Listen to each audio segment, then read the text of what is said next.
A wealthy CEO disguises himself as an ordinary single dad and takes his twin daughters on a blind date. By mistake, he meets a kind young woman who cares more about love than money and quickly bonds with his girls. Their simple connection changes everything, teaching him that true happiness is found in family and sincerity, not fortune. The city air was thick with the early evening chill, but inside the cramped confines of the 1998 Ford Taurus, the atmosphere was a sticky blend of nervous anticipation and the faint, sweet scent of bubblegum. Adrian Cross adjusted the collar of his faded, slightly too small denim jacket, a relic he'd bought specifically for this masquerade. The fabric felt rough and alien against the smooth, custom-tailored silk he usually wore. He caught his reflection in the rearview mirror. The sharp angles of his face, the intense sea-green eyes, and the distinguished silver threading through his dark hair were still undeniable. But the carefully cultivated 5 o'clock shadow and the cheap, slightly crooked spectacles did a respectable job of obscuring the CEO of Cross Global Enterprises. Tonight, he was just AJ from Accounts Payable. "Daddy, this seatbelt smells like old cheese," a tiny voice piped up from the back. "And my window won't go all the way down," declared the second voice, a fraction louder. Adrian sighed, a low, quiet sound of a man battling his own monumental wealth. His 7-year-old twin daughters, Lily and Rose, were less than impressed with the performance. "It's character, sweethearts. It's a vintage car, and we're on an adventure. Remember, we're going undercover." Lily, the more pragmatic of the two, leaned forward, her red hair tied in 2 perfectly symmetrical braids that swayed with the car's gentle rocking. "I don't think rich people go on adventures. I think they just go on yachts." Rose, the dreamer, looked out the cracked window, her own identical braids slightly askew. "No, Lily, this is like when Daddy used to read us the book about the prince who dressed like a pauper. He wants to see if the lady likes AJ, not Mr. Cross, the big boss." Adrian's heart gave a familiar, protective clench. His girls were too astute, too aware of the gilded cage their lives had become since their mother, Clara, had died 4 years ago. He was a good father, maybe even a great one. He structured his empire around their school recitals and insisted on Sunday morning pancake duty. But he was also a man who had become synonymous with his own success. Every woman he'd met in the last 4 years had either been terrified of his net worth or overtly obsessed with it. He yearned for a genuine connection, a woman who saw the flawed, lonely man who struggled to tie a perfect braid and occasionally burn the toast, not the man whose face graced the cover of Forbes. He needed to be loved for the pauper. "That's exactly right, Rosybug," he confirmed, pulling the Taurus into a tight spot across from the Copper Kettle, a small bistro known for its excellent but unpretentious cuisine. "I just want a simple, honest evening, and you two are my honest meter." The twins giggled, their mission understood. Inside the bistro, the Copper Kettle hummed with the comfortable drone of people unwinding. It was all mismatched wooden chairs, exposed brick, and the aroma of garlic and roasting chicken. Adrian felt a pang of relief. He hadn't been to a place like this in years. It was delightfully normal. He led the twins to the small table he had reserved. Lily and Rose immediately slid into the booth opposite him, pulling 2 well-loved children's books out of the worn backpack Adrian had insisted they use. "Remember the plan," he murmured, leaning across the table. "You are to be perfectly yourselves. No extra cuteness. If you need a drink, you ask AJ, not Daddy." "Got it, AJ," Lily said with a theatrical salute. Adrian pulled out his phone. The woman he was supposed to meet, a commodities broker named Savannah, had been vetted through a mutual acquaintance. The setup was designed to be discreet, yet professional. He checked the time. 5 minutes past the agreed-upon hour. Text message from Savannah. "So sorry, AJ. Something came up. Huge trade. Can we reschedule? Adrian narrowed his eyes. Savannah was a woman who valued punctuality. He started to type a polite, understanding response, but then another message pinged. Text message from Savannah 2 minutes later. Okay, full disclosure. My friend just texted me your name and your table number. I thought AJ was just a nickname. I saw the children. 2 of them. I'm sorry, I just can't. It's too much baggage. I need someone who is available. No hard feelings. Adrian put the phone face down on the table, a cool wave of disappointment washing over him. It wasn't the rejection that stung, it was the confirmation of his greatest fear. His children were perceived as a burden, a complication that outweighed any potential connection. Even when he stripped away his wealth, his life, the part of his life he treasured most, was still too much for people. Is she coming, AJ? Rose asked, looking up from her book with wide, expectant eyes. No, sweetie, Adrian said, his voice level. She got tied up with work. An emergency. An emergency where she runs away when she sees us? Lily asked bluntly, her face a perfect copy of his own cynical expression. Adrian winced. I don't know what you mean, Lilybug. How about we just have a nice dinner? Just the 3 of us. He was about to summon the waiter to order when a commotion drew his attention to the entrance. Nora Hayes was having the worst Monday of her life. She'd spent the afternoon grading 63 fifth-grade history papers on the American Revolution, 20 of which insisted that Paul Revere was a vampire. Her car, a cheerful but temperamental Volkswagen Beetle, had chosen to stall directly in the middle of a busy intersection, costing her 40 precious minutes. And now, she was running 15 minutes late for a blind date she was only here for because her older sister had promised it would cure her of her crippling shyness. Her date was a man named Leo. Nora clutched the strap of her worn satchel, her heart hammering against her ribs. She was a woman built for the gentle quiet of libraries and classrooms, not the bustling energy of a Friday night bistro. She smoothed down her plain navy blue dress, which was entirely wrinkle-free thanks to the industrial-strength iron she kept in her closet, and took a deep, shaky breath. The text from Leo had been simple. I'm in the back. A small table, black jacket, glasses. Don't panic. I look like a regular guy. Nora saw him immediately. There he was, a striking man with dark, distinguished hair and a rugged look, sitting at a small table in the back. He wore a faded black, or dark denim, close enough, jacket and glasses perched on his nose.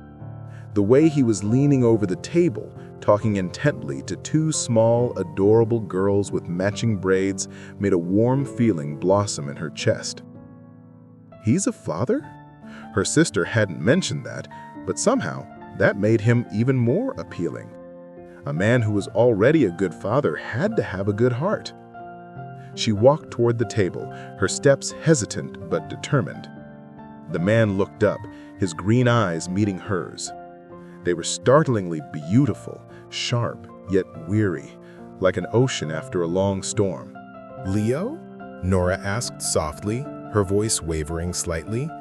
Adrian, or AJ as he was currently known, stared at the beautiful, gentle woman standing at their table. She looked utterly out of place in this bustling restaurant, exuding a quiet grace that was both appealing and unnerving. She was perhaps 5'5", with kind, luminous brown eyes and a simple but elegant haircut. She carried herself with the slightly stooped posture of someone who spent a lot of time reading or grading papers. I don't think so, Adrian said, his brow furrowing slightly. I'm AJ. Oh, right, AJ, Nora corrected herself, blushing fiercely. I'm Nora. I'm so sorry I'm late. The Beetle was protesting the rush hour traffic. She gestured vaguely behind her. "I got your text. You said you didn't want me to panic, that you look like a regular guy, and I have to say, you were right. You look very regular." The word regular hit Adrian with the force of a high-speed projectile.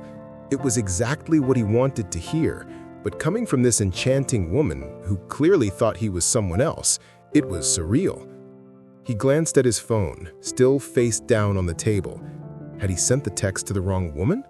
No, he'd only been texting Savannah. He was about to correct her, to say, "I'm Adrian Cross, the man whose date just fled in terror, and I think you have the wrong table."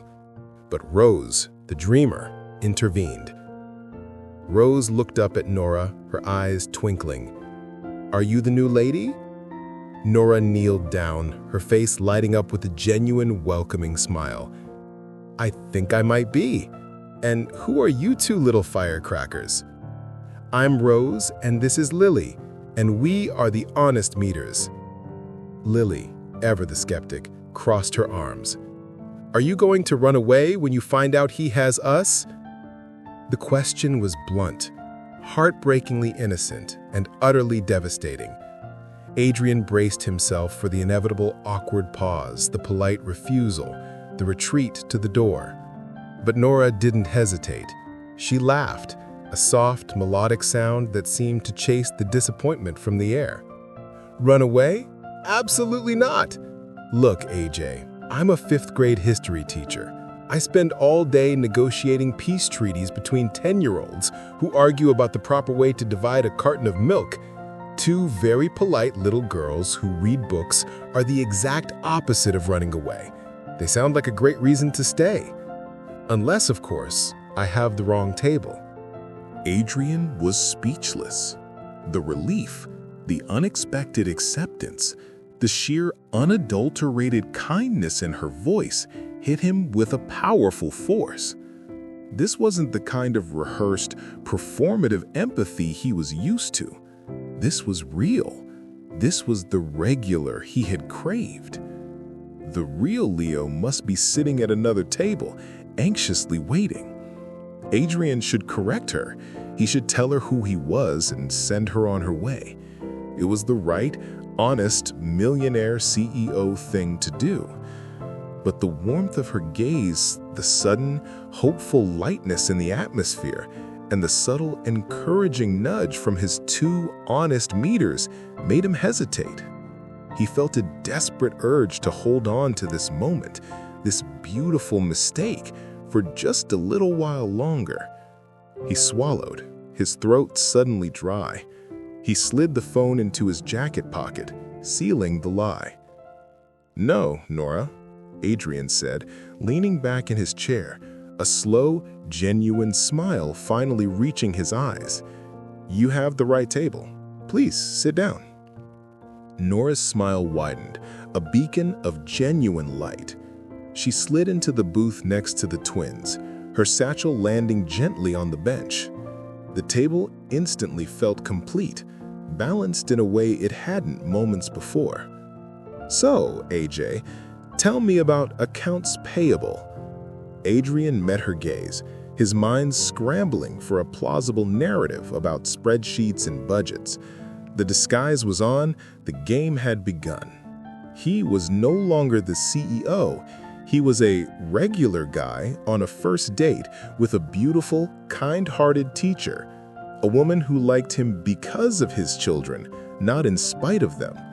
And for the first time in a very long time, Adrian Cross felt utterly, completely thrilled. Adrian, still slightly dazed, launched into the most boring account of accounts payable he could muster, weaving a narrative of spreadsheets, quarterly reports, and the existential dread of filing deadlines. Nora listened, her head slightly tilted, her brown eyes attentive. She didn't press for details on which company's accounts he managed or what his exact salary was, the usual line of inquiry that would inevitably lead to the unmasking of cross-global enterprises. Instead, she only asked about the mundane difficulties of the job. "I can tell you like logic and order. Nora observed, offering him a small, kind smile. "My office hours are similar. I love the predictability. But I'm pretty sure my fifth graders could solve a balance sheet faster than they can remember who signed the Declaration of Independence." The conversation felt effortless, grounded in shared human experiences rather than status. Adrian was used to navigating social waters filled with sharks. With Nora, it felt like floating in a calm, freshwater lake. Meanwhile, the twins, relieved their date hadn't run screaming, were settling into a state of contented mischief. Lily was attempting to draw an anatomically incorrect horse on a napkin, and Rose was making a small fort out of the sugar packets. The chaos of a family dinner was in full swing. Their waiter arrived, placing a bowl of fries on the table, a peace offering from Adrian to his honest meters.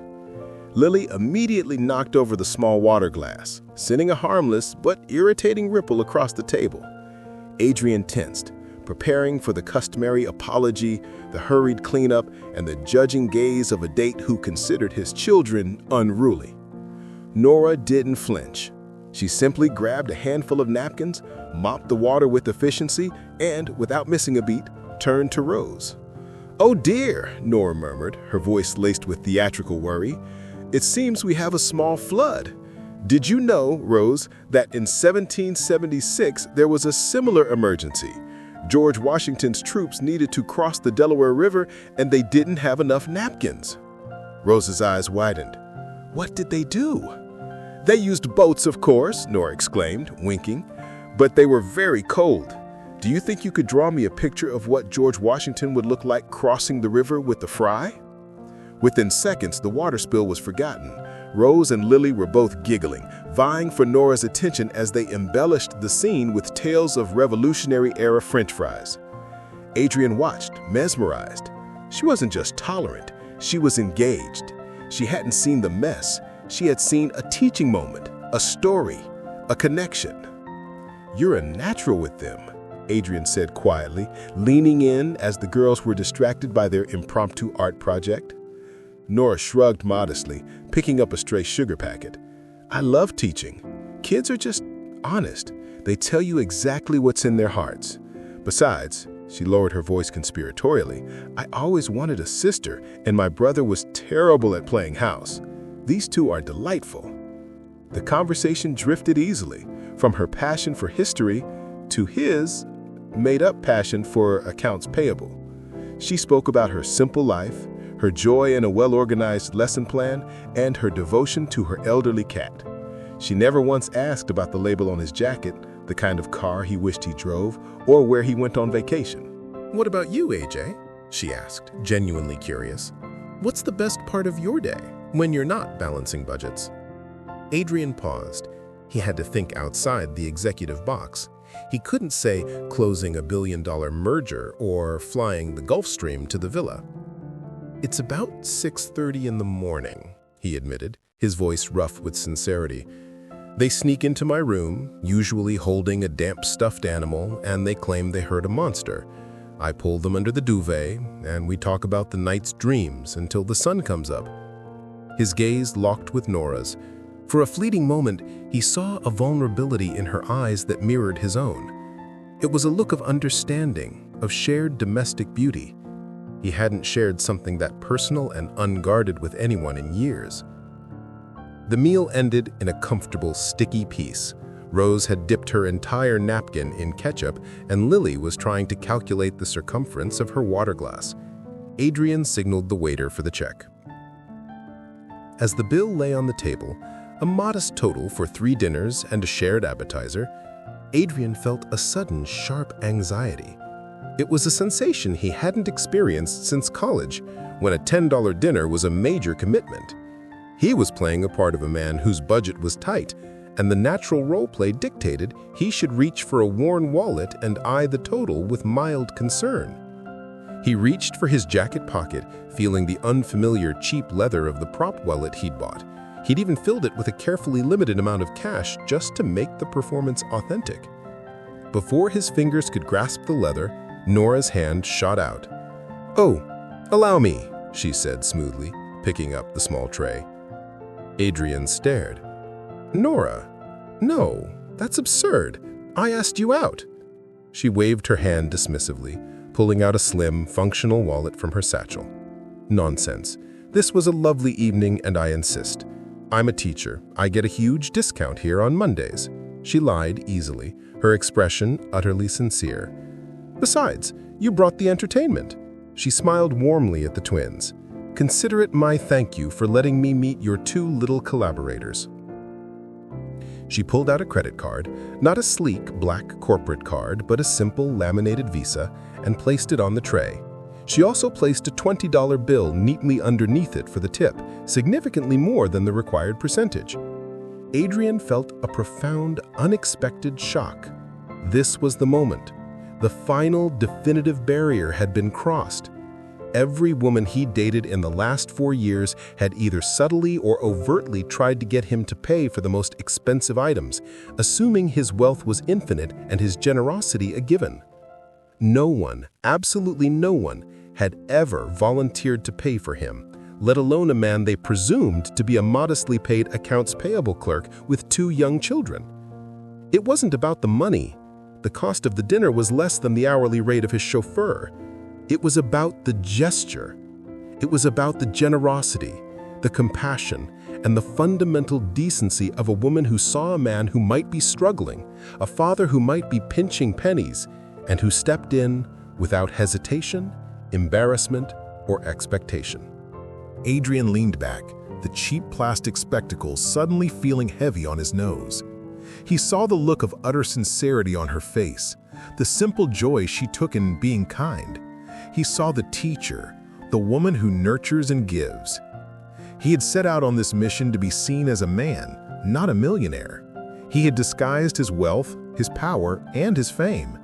And tonight, for the first time in his life as a widower, a woman had not only seen the man and the father, but had also shown him a profound, moving measure of human kindness. She didn't want his money, she just wanted to share the check. The realization settled in his chest like a warm, heavy stone. She wasn't a gold digger, a social climber, or a resume builder. She was just Nora.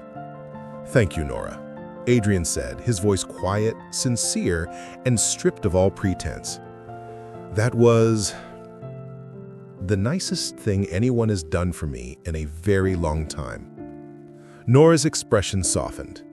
"It was nothing, AJ. Now, are you going to get those 2 little George Washingtons home, or are they going to draw me an entire illustrated history of the world?"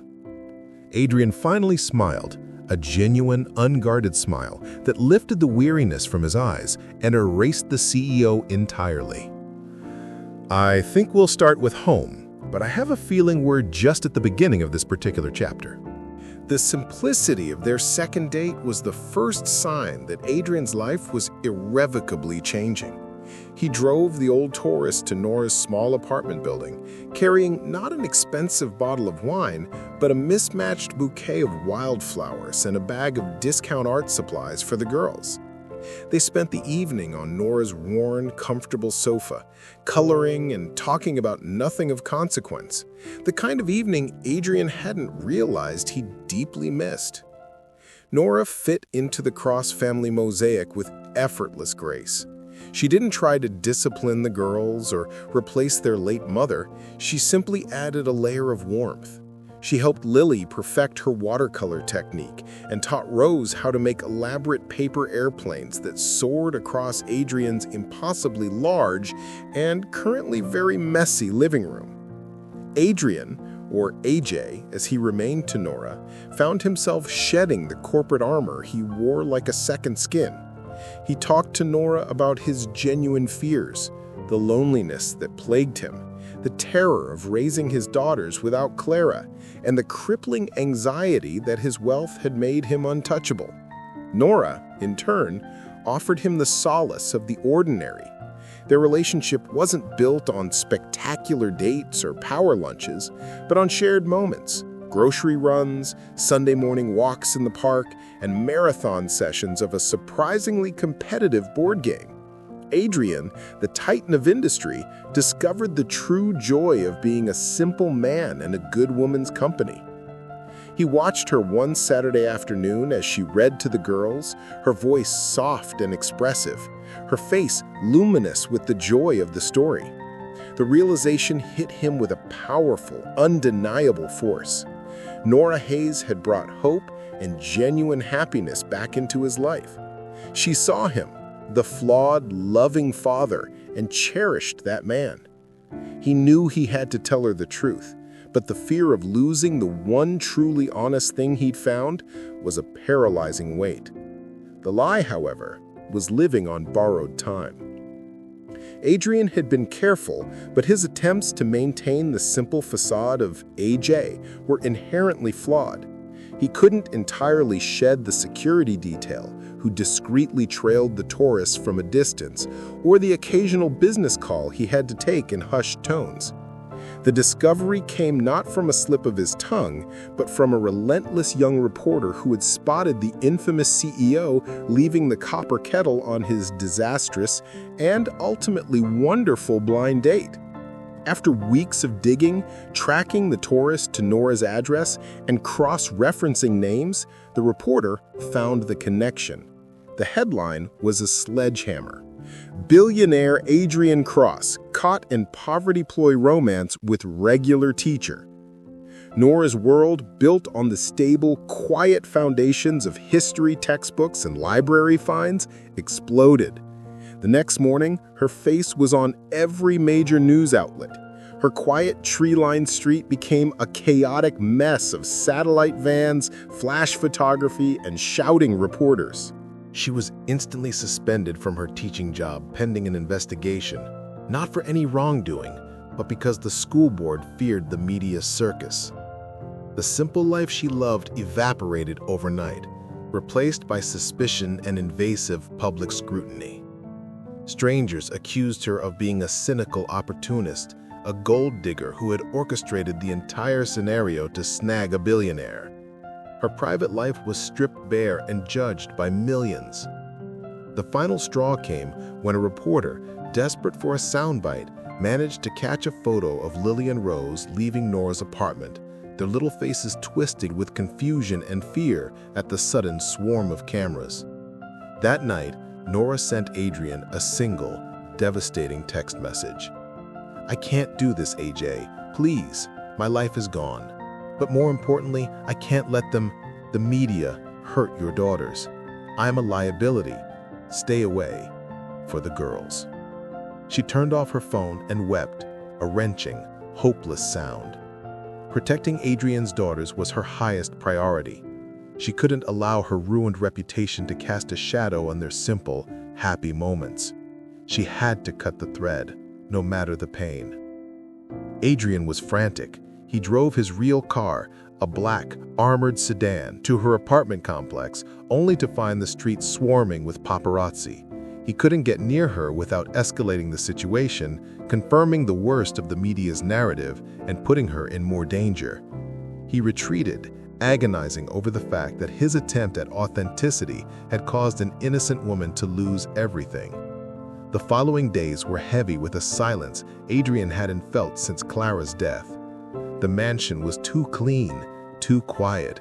The aroma of Nora's cinnamon cookies was gone, replaced by the sterile smell of fear. The twins stopped asking for her, but their grief was evident in their sullen silence. Lily refused to touch her watercolors, and Rose simply curled up on the sofa, clutching the paper plane Nora had taught her to fold. Finally, on the third evening of this unbearable quiet, Lily slid off the sofa and walked purposefully toward her father, who was staring blankly at a complex financial report, a report he couldn't even read. "Daddy," she said, her voice small but firm, holding up a crude, bright drawing of the three of them holding hands with a slightly taller, brown-haired woman. "We miss Nora." Rose, right behind her, offered her own drawing, a picture of a house, clearly identifiable as Nora's, with three stick figures running toward it. "We have to go get her, AJ. The paper plane is lonely." Adrian looked at their earnest, heartbroken faces. He saw his late wife's unwavering strength in their small gestures. He had millions of dollars, controlling shares in hundreds of companies, and the ear of world leaders, yet he had been paralyzed by fear. His 7-year-old daughters had just given him the courage he needed. The black sedan stopped 3 blocks from Nora's apartment to avoid the lingering reporters. Adrian and the girls walked the rest of the way, Adrian holding a child by each hand, the crumpled drawings held tight in the girls' free hands. The small apartment door was battered with old flyers and takeout menus, a stark contrast to the impenetrable gates of his estate. He rang the bell. Silence. He rang again. Finally, the lock turned. Nora's face, pale and etched with sleepless exhaustion, appeared in the gap. Her eyes were red-rimmed, her composure shattered.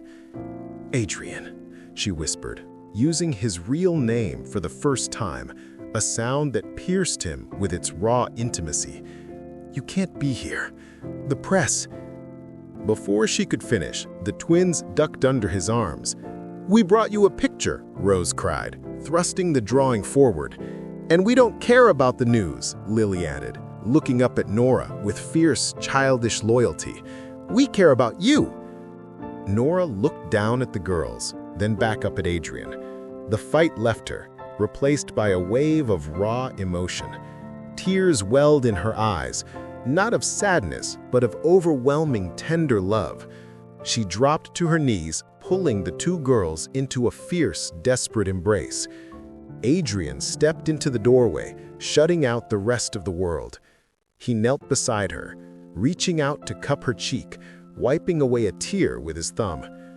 "Nora, look at me," he said, his voice deep and steady. "The lie is over. I am Adrian Cross. I have $1 billion. I have more power than I will ever use.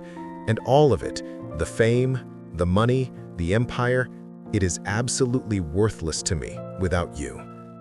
He took her hands, his eyes locked with hers. "I don't need a wife who fits a profile, who understands the stock market, or who hosts society dinners. I need the woman who saw a desperate man and his 2 girls and who paid the dinner bill because she thought we might be struggling. I need the teacher who brought joy back into this house. I need you, Nora." He didn't ask her to leave her simple life for his spectacular one. He simply offered his truth. "Come home," he pleaded, his voice cracking with emotion. "Not to the mansion. Come home to us. We'll figure out the rest. We'll teach the world that a simple, honest love is the greatest power of all." Nora looked from Adrian's earnest, vulnerable face to the tear-stained but joyful faces of the twins. She had been terrified of his wealth, but now, seeing him kneeling there, all the walls came down. She saw not the CEO, but the man who loved his daughters and who needed her simple kindness more than he needed any corporate conquest. She pulled him close, a fierce, tight hug that communicated everything words could not. "Yes," she whispered against his shoulder, her voice choked with tears. "Yes, Adrian, I'll come home." Adrian Cross eventually bought Nora a new school library, not as a grand gesture, but as a quiet investment in her passion. They faced the continued scrutiny of the media with a united front, dismissing the noise with gentle dignity. Adrian realized that the Taurus, the faded jacket, and the accounts payable story had never been the key to finding love. The key was the willingness to be seen, not as a bank account, but as a man struggling to be a good father. They didn't live a perfect life or a Hollywood spectacular one.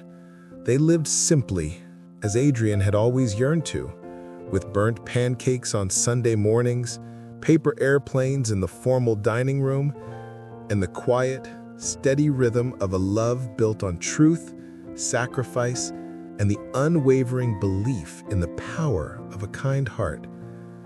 Adrian Cross finally learned that his greatest wealth was not the empire he commanded, but the family he cherished.